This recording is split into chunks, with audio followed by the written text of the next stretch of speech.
of Congress. And by the way, some of those powers are new powers, vast new powers to directly raise an army, a central army, to have taxes imposed directly on individuals, to regulate interstate commerce and foreign affairs, to regulate federal territories. So these are to monitor whether each state has a Republican form of government. These are going to be vast new powers given to this new Congress. And by the way, when we look at this picture, we see there kind of are two wings of Congress. It's going to be a bicameral body. There's going to be a House of Representatives and a Senate. That's different than the Articles of Confederation, where you had a unicameral body called Congress. Now, the Senate, in some ways, is going to look a little like the old Congress under the Articles of Confederation. It's given a new name. It's now called a Senate, and that new name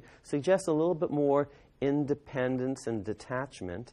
Here are the ways in which the Senate looks like the old Congress under the Articles of Confederation. Each state, whether it has a lot of people or few people, is going to be equally represented.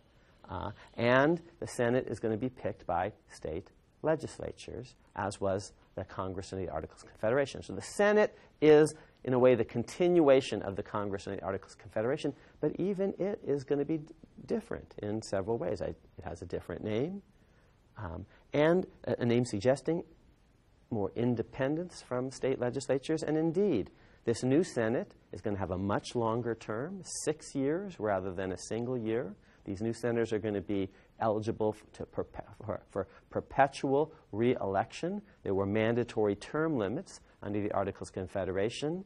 You had to rotate out every few years, lest you become too attached to the national government under the Articles of Confederation. But on the Constitution, you can be a senator basically for decades. This new Senate will be immune from legislative recall.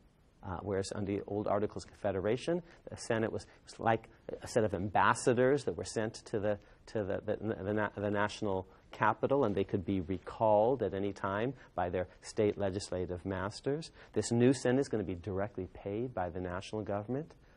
So in all these ways, the new Congress is different than the old Congress. Of course, the House of Representatives is going to be directly elected by voters. That wasn't true of any part of government under the Articles of Confederation. There wasn't direct participation by the people in the old Congress, but there will be direct participation in this new body. So in short, the old Congress was a collection of statesmen, and the new Congress is